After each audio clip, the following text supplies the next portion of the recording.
This is the Nomad Futurist podcast, a podcast about the evolution of technology, society, and transformation.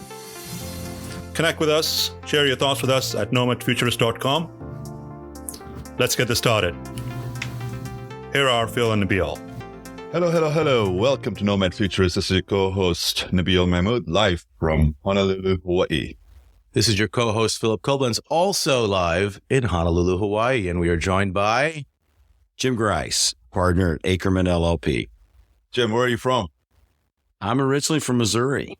Grew up on a farm in north central Missouri. I thought Missouri people refer to it as Missouri. Is that wrong? You know, there's like a split, but I for whatever reason, I kind of end up with the Missouri version. I love it. But born and raised there, though.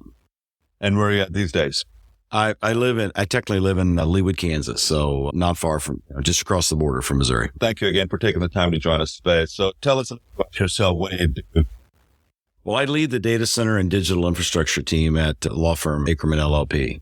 And, that entails pretty much immersing myself and the rest of our team in this sector. So, having been to more conferences and more industry meetings than I can count, I guess I'm doing a good job of immersing myself. Now we just have to be able to produce the results that people want. Not just immersive cooling, everyone. It's immersive lawyering. Immersive lawyering. There you go. Yeah. The Immersive Data Center Council, right? Yeah, there you go. I'm afraid that's going to stick. I think you should change your title on your business. Yeah. The immersive lawyer. I've been thinking about a tagline for our group. And so maybe that'll be, Akerman LLP. The immersive data center lawyer. Every hit and every card, I get a nickel. I just need a nickel. I'm not a pig. Take that offline, right? Yeah. Well, you are our first lawyer friend. Second lawyer. We had Caroline McCaffrey. Yes. Right. Yeah, but she was like one of the cybersecurity. She was on the cybersecurity, right? She's the traitor to law. There's no question about it. She knows it. She knows it like ruined from within. Yeah. Sorry, Caroline. Exactly. All right. So let's go back in time just for a bit.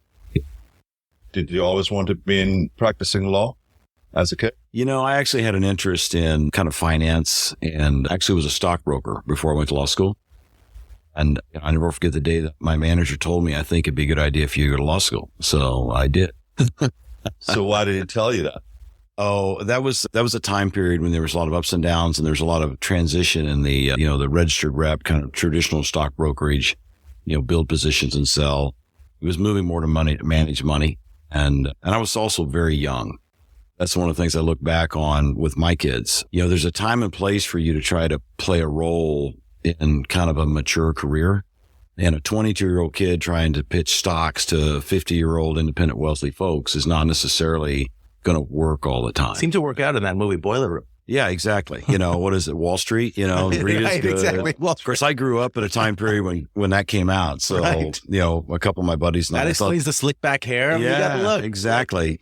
And, but then I had a few folks that were in my life at that time, one of which was my girlfriend's mother, who was encouraging me that her husband who passed away, but had been a lawyer, and she said, "Oh, you'd be a great lawyer." And so I went to law school. Was it the arguing? I mean, growing up, I was always told, you should be a lawyer because I just didn't shut up. And I was constantly arguing points, which I'm not sure would have made me a good lawyer for the record. But was there something particular that about you that you think made people say that you should have been a lawyer? Actually, when I was going to law school, I thought I was going to be a tax lawyer. That's what I thought I would do. I did a lot of work. That sounds fascinating. Yeah, exactly. And those are the classes I did best in law school because it's very methodical and very math. It's very, there's a right answer. Sure. There's supposed to be. It's very biased. There's no nuance. Yeah. There's no nuance. And I was, in undergrad, I had a math minor. And so that kind of fit with my, I guess the way my mind worked. But oddly enough, the experience of being a stockbroker and learning how to sell and learning how to prospect and learning how to really, for all intents and purposes, advocate for a product or for a sale, it's probably, even though you have to go to law school and learn all about the law and learn how to analyze and all that and all the things that are critical for being a successful lawyer, but learning how to talk to people and engage with people, whether it be your clients or people that you like to pursue as a client, that's the skill set that's probably allowed my career to flourish like it is. Outstanding. So finance, law school, what was a particular vertical as it entails to your JD you picked? Or was there one? Well, when I came out of law school, I was really interested in land use and real estate. And I went to work for a law firm that was doing a lot of tax incentive finance, and just got a tremendous amount of experience working on, various types of real estate, but most always it involves some kind of tax incentive finance, whether it be tax abatement or tax increment financing was something I spent a lot of time on. Matter of fact, I was dedicated to the Tax Increment Financing Commission of Kansas City, Missouri when I got out of law school. And the commission was particularly active at that time. And our firm, I worked for a law firm who was hired by that commission. So we were outside counsel, the counsel engaged. And that was a good set of experiences because it really allowed me to kind of leverage kind of my interest in kind of that finance, kind of, running numbers in a spreadsheet aspect of my personality and thought process with the application of the law. But it's really more about deal structuring, right? And that was just a great run because, and I'm so thankful of my mentors at that time, which were the named partners in that law firm that gave me the opportunity to do that, because they really gave me a lot of responsibility and put me into a lot of really material projects when I was fourth or fifth year out of law school. Squeeze as much out of you and then charge as much as they possibly can to get it. I'm sure they had some benefits. Yeah, the fee arrangement made it advantageous for me to do the work and not them. Right, yeah, exactly. That's right.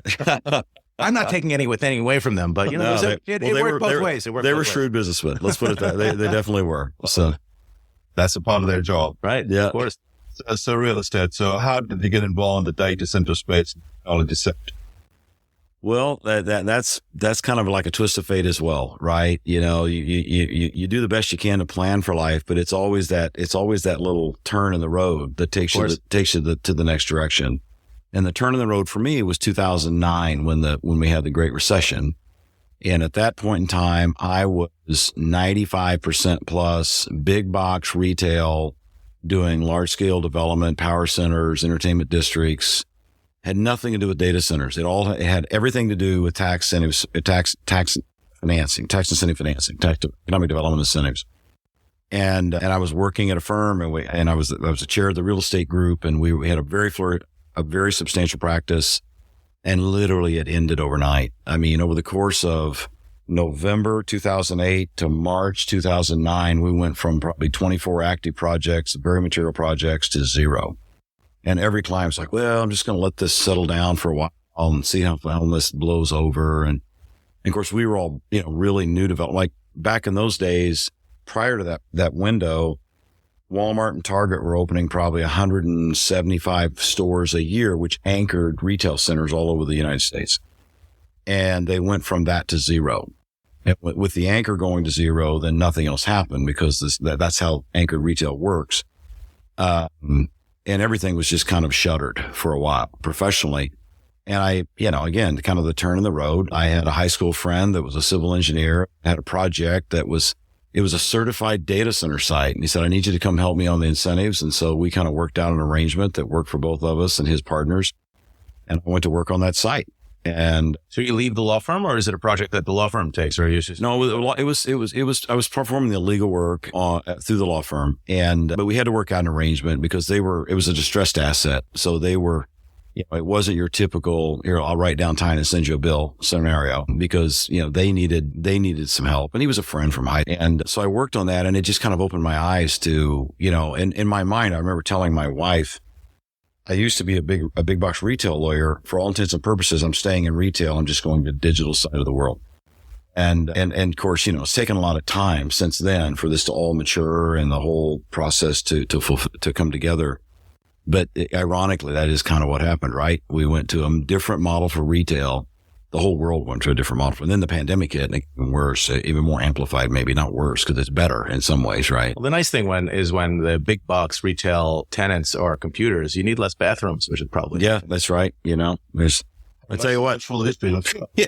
Indeed. No question. Indeed. So that's what brought me into the data center space. And then it just kind of became almost at first it was kind of small part of what I was doing. And then it just drew me in. Because one opportunity would show up, and it's such an interesting industry, and intellectually it's so much more interesting to me than traditional real estate.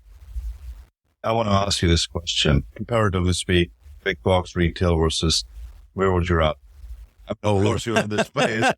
Oh, without question. I'd rather be back at tax incentives. I wish. Well, let's turn back the clock too. Well, first of all, just to answer your question directly, I mean, I think there's no question. I feel very fortunate. I kind of got that turn in the road, and also had the opportunity to accept it as something to pursue, because I would, if the economy hadn't crashed, I would have been too busy doing what I was doing to pay a lot of attention to this thing I didn't really understand and know much about. I really was kind of I really didn't have nothing to do. I mean, right. I mean, I was trying to right place, right time, right? I was trying to rebuild my practice. I was trying to keep from laying young attorneys off in our group. I was doing all sorts of trying to stuff. And this was something, and this was a friend that needed help. But I mean, it was an assignment. It was a project to work on. But through that project, I met folks like Mike Manos, Steve Manos, Joe Cava, because they were showing the site to all of these big, what do we call that, hyperscaler cloud operators, because it was a big site, and it had certain attributes that could pull people out to do a site visit. And because I was so integrated, so heavily involved in what they were doing, I was basically, at all of those meetings and got to meet a lot of people.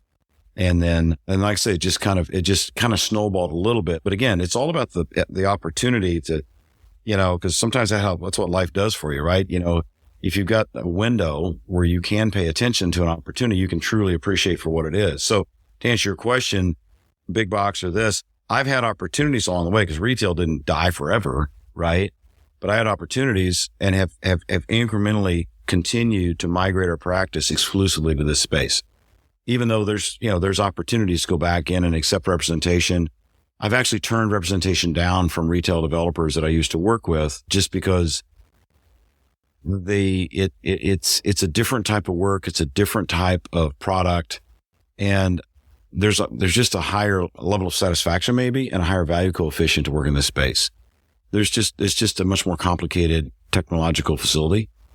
And the people are a lot more funner. And people are it's a way more cool crowd, right?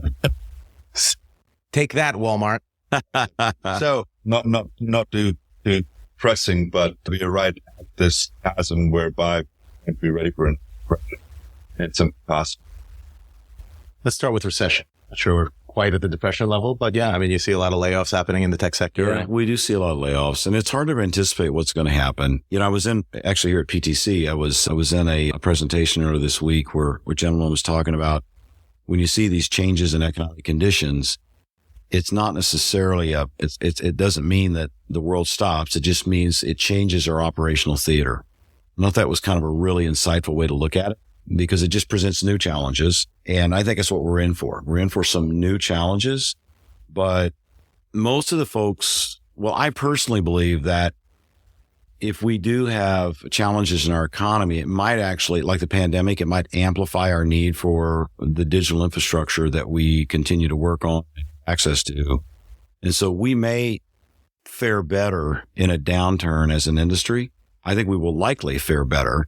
Now, does that mean things couldn't pull back? Who knows? We'd be doing something different if we could truly. I mean, there's always obviously the change based on, the cost of money. Money's not as right. cheap as it was. So that might, change maybe the acceleration of some of these projects, obviously. But yeah, I think there's very little question that, there used to be only one or two industries that were, to a certain extent insulated from recessions. Let's call them recession proof. I'm not going to name the others because it's inappropriate for a family show, but the digital, sure. Use your imagination, folks, or Google it. Yeah. But the digital infrastructure space is certainly one of them. And if you look at your particular experience, I mean, the last great recession was your biggest opportunity, right? So yeah. I think anytime we're presented with a challenge, whether it be, economic or whether it be in our personal lives, you could look at it one of two ways. You could look at it as, something that you are, hoping against hope doesn't happen, or it's just the potential for an opportunity and to take one of those forks in the road that will inevitably present themselves. Yeah. And I think, I don't know. I mean, you always just kind of plan to just continue to work hard. Right. But I just can't see how this particular sector gets hit as hard as others. And in fact, you talk about the rates are moving up and they're moving down, and that's just the cost of money. That's a line item in the pro forma, right, of a new project or maybe an old project if it's hitting a variable rate structure. But But I think the other thing is there's a lot of capital that's struggling to try to find a place to go. And so I think you have to look at it also on a relative basis around project activity. Do we have strong demand drivers to drive data and the need to warehouse data and manipulate data and store data, et cetera? And the answer is yes. I mean, we still have technologies, whether it be our handheld applications or it be the next wave of IoT, et cetera, that are going to drive more and more data. So the infrastructure layer is as of right now, it's more than necessary, right? And the growth of that it has to continue. And so I think there's an interesting dichotomy here where you got these other, retail in particular, or office is probably a better example. The pandemic just has revolutionized the utilization of office right now. Sure. I see it in my own law firm. When I visit the various offices around the country. What is that haystack doing there? Or that hay ball? Exactly. No, but I mean, the percentage of folks that are there, I mean, it's not occupied fully, it may vary from site to site, but a lot of people are still working from home because they learned how. And they like wearing gym shorts and golf shirts, and Zooming. Well, Zoom only gets you usually from the waist up, if not even higher than that. So exactly. Or sometimes don't even turn your camera on because you're still, it just got done working out. I'm always skeptical of that. Anytime you have a Zoom with me, I'm like, what are you trying to hide? Exactly. A little sketchy. I will be the contrarian for a moment, which is to suggest, and obviously you have the benefit of your experience since then, but if you asked 2007, Jim, if the retail, a big box space would have been disrupted, would you have seen the same risk factors at that point that you don't think exist for the digital infrastructure sector? That's a good point. We all probably have a little bit of a blind spot when we're really close to Apology accepted. I'll take. But the point me. But the the drivers of the 2009, 2008-9 pullback are different now. Of course, again, our Fed's trying to struggle through the economic transition. We're trying to have a quote soft landing, which is probably impossible, but I just go back to the drivers of retail. The drivers of retail were dependent upon retail spending. It's a whole different model than what we're talking about in the digital economy and the digitization, the digital economy, et cetera. So anyway, the whole point of it is I think that, I'm confident that we're not going to see a massive pullback or a complete reset like, 2001, when we have the .com bubble burst. The burst. Yeah. I don't think we'll see that coming up. And others I've talked to agree. That should be smarter than me. I'm just a lawyer, right? The business people tell me what deal they make and then we try to document it. But what is that, an SNL skit? I'm just a caveman. Yeah. I'm just a caveman. Exactly. But it goes back to the demand drivers to drive the digital economy and drive the need for digital infrastructure. And more importantly, the need to expand digital infrastructure. And so anyway, the drivers seem to be different, which would present us with a kind of a unit, almost a little bit of a bubble in a good way, not a bubble that's going to get burst, but a bubble that kind of insulates us from some of the other ups and downs, office, retail, other types of asset classes. And so, but to go back to 2007 to answer your question, the benefit of time and experience and age, right?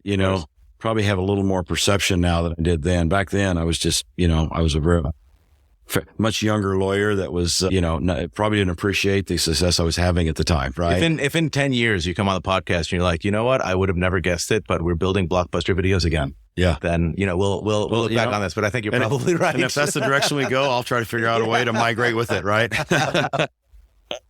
So what are some of the key trends you're seeing as it entails to private equity and investment and or real estate in the digital infrastructure? Well, I think my sense of it is there's a large pool of capital out there that come from various sources, right? That could be, but without getting into the different sources, because they have different motivations. But there's a large pool, aggregate pool of capital worldwide, and they have to invest that money somewhere, right? And so then they start looking at overweighting in particular areas. If you get into distress, they might start looking for different opportunities. But that's why I think that we'll have stable investment in the digital infrastructure space, because on a relative basis, they need to weight more they need to move more percentage of their portfolio in that, because these other assets are going to underperform, right? Even if we don't perform as well as we have been, it's still better than what could be, some kind of a negative return on another, like an office asset class. If I'm picking on office, and hopefully I'm not being unjustified with that. But just intuitively, you get angry letters from all sorts of commercial real estate landlords. Exactly. How dare you? How dare you? It's going like hotcakes. People are coming back to the office. You would never guess. Exactly. And it just intuitively, from my own observation, it seems like office is a good comparison. That could be a stark comparison. But that's kind of what I'm thinking is where that's how it'll happen is there's so much capital, and we all see people in this industry that are raising funds that with a mandate for digital infrastructure, and whether interest rates go up a little more or they don't go up a little more, that's kind of a relative cost of doing business, right? They still have to deploy the capital, and then they have to deploy the capital in an area that they feel has good, solid demand drivers, and it seems like that matrix, that set of circumstances probably maintains at least over the immediate time frame. The further, I think it comes to a point that is not emphasized enough in our industry, which is that the reason why digital infrastructure is such a good investment and such good projects is because it's not a singularity. It's not like Walmart is there, Kmart is there, all those companies are there as part of the retail sector. Mm-hmm. Digital infrastructure serves every sector. There is no single industry that benefits from digital infrastructure, right? So the only way that sector would start to contract is if everyone simultaneously in every industry didn't utilize the things that we don't just use professionally, we use personally, we use in all elements of our lives, from telehealth and education. My kids are still leveraging Google Classroom like they did during the pandemic. Well, not like they did during the pandemic, slightly less so, but still a part of their education platform that is not going away. And of course, in our professional lives, I mean, we're addicted to phones and apps. In every banking is now, and I mean, who goes to a bank? When's the last time you went to a bank teller to deposit a check? It's just, it's a bizarre, I have a hard time figuring out even how to write a check because it's a skill set that I've lost. I don't even know how to do it anymore. Yeah. And as I listened to your comments there, about 10 years ago, I worked on a project with a coalition in Arizona to help pass legislation out there to kind of reset the taxes applicable to digital infrastructure, data center equipment in particular is how it's written in the statute. And I used to have to, a couple of times I had to testify, in front of the committees, right? Committee hearings on the bill. And that was our talking point 10 years ago. Every business and every individual has, touches IT and touches the access to uses digital infrastructure. And if you don't have an IT strategy or you're not moving towards an IT strategy, then you're not going to end up being a scalable business model, because that's what IT gives us. That's what the data centers give us, is scale. And so there is a category of businesses out there that may not need that much scale, but they still need access to a credit card processing machine. Sure. Right. You still need access to data. Otherwise you could Sears holding company. Right. Exactly. Sorry, Sears. Sorry about that. Yeah. Well, it was their own doing. That Discover card thing really threw them for a loop. Are you seeing a lot more activity internationally? I mean, sort of feels like the American digital infrastructure business is starting to slow down. Are you seeing more international activity? Mm-hmm. Oh, yeah. All of your research reports and stuff are projecting, strong activity in Western Europe. There's a lot of projections, I think, from what I'm reading. There's all strong projections for growth of data center activity in Southeast Asia. And I know there's folks that are focusing on Latin America as well. So it's a global thing. There is going to be ebb and flow. The United States is a big, robust market, but there has been a tremendous amount of activity in Europe for sure. Just by the numbers. Is that a difficult thing to keep up with? Typically you think of, lawyers that are based on the region, admitted to the bar in New York, or they're admitted to the bar in New Jersey or California, et cetera. Is it difficult because the data center element, your skill set translates globally in terms of logistics of how to, structure a deal. But obviously within the US, there are changes, but globally, obviously there's different jurisdictions that have, the rules in China are probably different than the rules in other places. How do you keep up with that? Or do you even need to, or do you partner with law firms in those other areas to make that happen? Yeah. Typically it depends on what for our team, it depends on what you ask us to do. We do leasing globally, but typically when we're brought in to do something like that, usually it's a U.S. tech company on the other side. It's a U.S. hyperscaler. And because of that, they usually start out with a kind of an Americanized first draft contract. They also start out with an Americanized kind of approach to the negotiation. And so, whether we our leasing we've done in the United States, and that experience is very applicable to your point because it's very sector centric. But there's other aspects of a project. We do a lot. Our team currently is doing a lot of power procurement assistance, and that's a hot button issue in the last 6 months because of the Dominion Power situation. But our expertise in that is probably most suitable in the United States because, that's a very jurisdiction specific issue. It's very regulated by individual countries. But when we do get involved in a project that is outside of the United States, to your point, we have to get local counsel involved to make sure that we conform with the local rules and local licensing requirements, et cetera. Even within the United States, I'm licensed in 3 states, but if you do work in another state that you're not licensed in, you still need to be mindful of that local counsel role to make sure you understand there's always something that's unique about a particular state that you don't want to overlook. Is there something in your experience that was, in all of your kind of internet exposure to these international deals that was like the most surprising? Like in Indonesia, they make you, do something like that you couldn't possibly believe. No, nothing really jumps out, quite frankly. There are differences, but there's nothing that's so different that it's burdensome. But, our exposure is typically, in Western Europe and, Southeast Asia. And then, like I say, we're starting to get more involved in Latin America. And, one of the things that happens when you cross borders is, not only they have different laws, but they have different cultural ways of doing business. And sometimes that's the piece that is the hardest to pick up on. In some countries, they're much more interested. They don't want to have a meeting and talk about business and then go back to the airport and leave. You need to have dinner. You need to get to know one another before they feel like the relationship is strong enough to do business. Right. And sounds like you're talking about something in particular. Name the country. Oh, well, I don't know that I can nail that down, but like Japanese culture. I've heard that that's a big thing in Japanese culture. Yeah. Right? I have too. I've not experienced that personally in Japan, but that's what I've heard as well. But those are kind of things that's where local resources are important because they understand that. Right. And then, as a U.S. company, you have to worry about, culturally sometimes what we think is appropriate in the conduct of our affairs. Sometimes other countries, maybe, not the Western Europes of the world, but maybe some of the more emerging markets of the world. You really have to be vigilant to make sure that we follow our rules around how we interact with governmental officials, et cetera. Right. What the future like from a real estate data infrastructure play that you have been close to, or your conversation with our peers? What are we talking about? What's next? Well, the thing that it seems to be coming up in many of the conversations here at PTC with a lot of operators, because our practice right now is pretty heavily weighted towards owners and investors of data center hyperscale infrastructure, right? So we're kind of across the table from the hyperscalers, negotiating leases and developing projects they want to use. And the thing that seems to be coming back from that category of client is energy, and it all kind of started. We were hired a few years ago, and I can't nail down how many years ago, but it's all a blur the last decade. I know. As I get older, it all kind of blurs together. But flexible demand hit Ireland.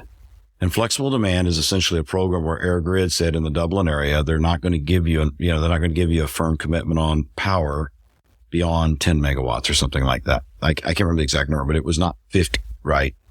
And then you've seen power constraints in Europe. And so people have already been dealing with power constraints in Europe, but the thing that's starting to hit now is power constraints in the United States. And that seems to be one of the hot button issues right now. And so where does that go? So let's look forward 5 years. And this has come up in a couple of the panels I know where people talk about bring your own power to the data center campus, right? And we are getting exposed. We are getting pulled in to assist with, folks that are talking about on-site power generation that could enable peak shaving, that might serve as a dual purpose for backup power instead of diesel generator power. Where all that lands, I'm not really sure, but I think if the utility power base is not as reliable and readily available as it has been, then that's going to change because we have to have power. Everything we've talked about, it's all driven by electricity. And in the United States, at least, and across the world, I think it's the same problem. Either it's a production fleet's not going to keep up because either we're decommissioning power production or we're not building enough new, or our grid capacity is not being expanded or connected adequately or fast enough or wide enough. And one of those two factors gives rise to, regional power capacity constraints. And with that means, because we're built on, 100% reliability through, 7x24, 365 service levels, et cetera. And I just think that's the issue kind of the day going forward that is liable to change maybe design parameters or approaches to projects, depending upon where those projects need to be, because the projects will need to be there because of latency, population, et cetera.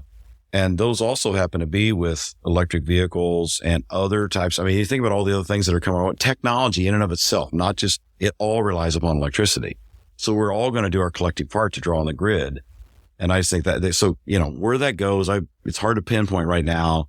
Whether people will be successful doing on-site power, depending on how they try to configure it, I don't know if that's necessarily a given. Oh, let's just go build a generator next to the data center. Easier said than done. They used to have the Fords used to have that crank in the, right? So if you just have someone to have the crank on the side of the generator, you should be on the side of that building, you should be able to do it. But to that end, our goal, from a Nomad Futurist perspective, Nomad Futurist Foundation is trying to get the next generation, even the next generation of lawyers coming into these are the good lawyers, not the bad lawyers, everyone. And one of the, because we as an industry use so much power, to your point, one of the ways in which, because it's so important to this current generation that's, coming into the workforce and will be coming into the workforce, is sustainability as something that as an industry, we have the benefit of using a lot of power so we can make a huge impact, and it being a huge element of our cost basis. So sustainability actually benefits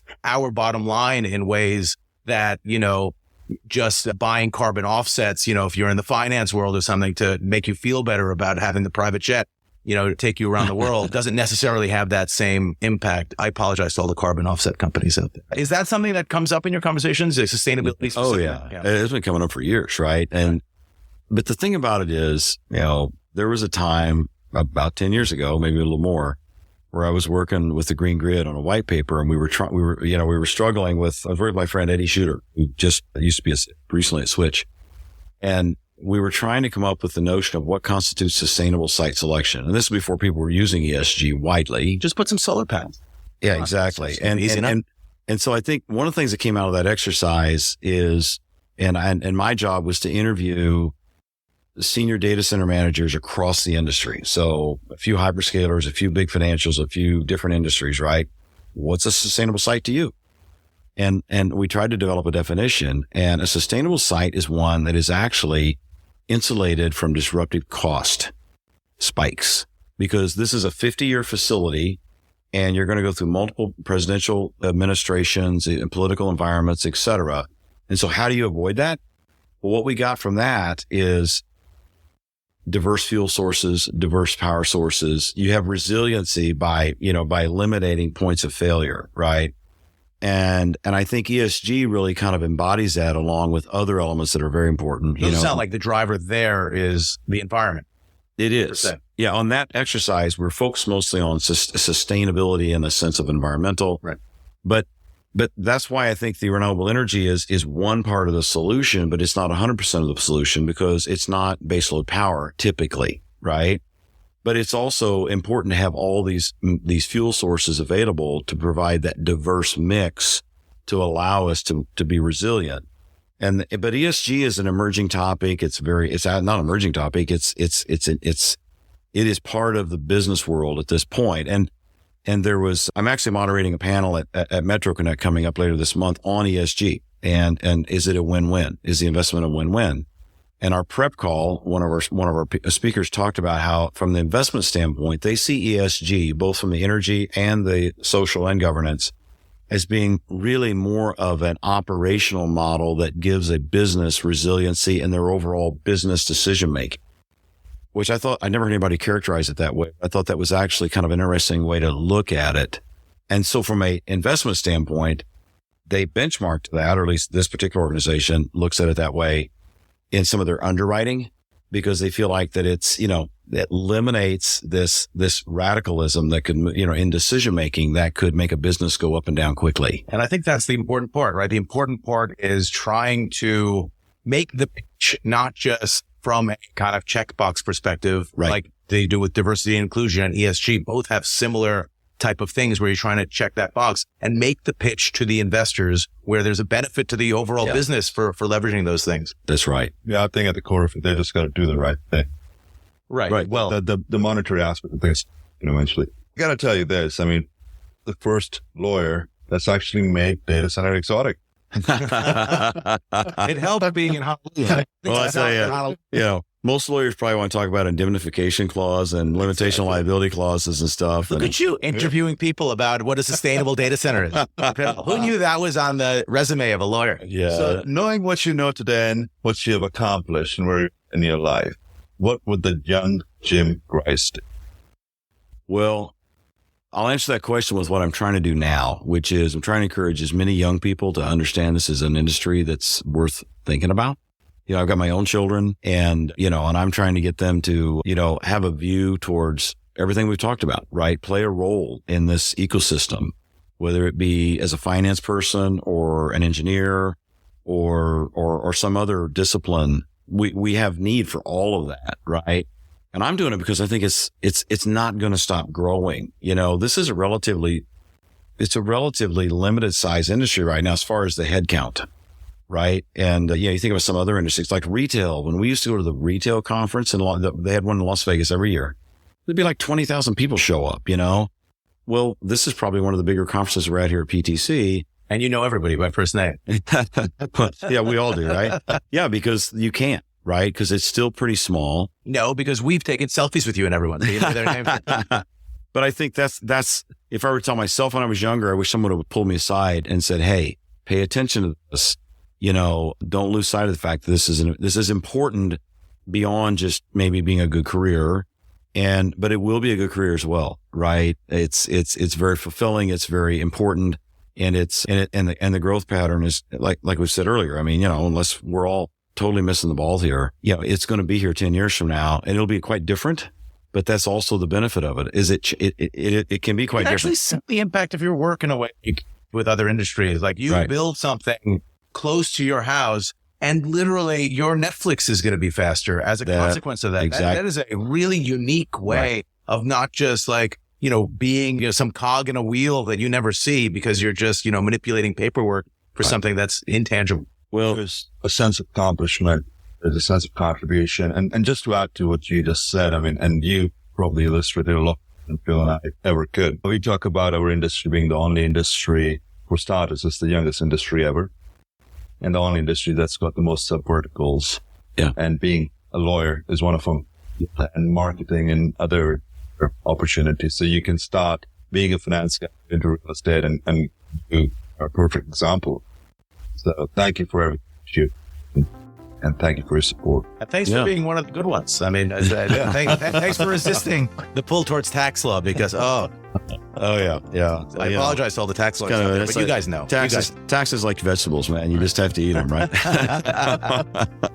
Well, Jim, thank you very much for taking the time to join us today. This has been absolutely phenomenal. Welcome to Hawaii. Enjoy the rest of your time out here. Thank you, guys. Thank you. This has been great. Nothing lasts forever. Markets will come back, currencies will rebound, businesses will go on, and we'll all move on. That could happen next week, next month, or next year. I'm confident that those who prepare rather than panic will come out of this stronger. Thank you for joining us. This has been brought to you by Nomad Futurist. Check us online at nomadfuturist.com.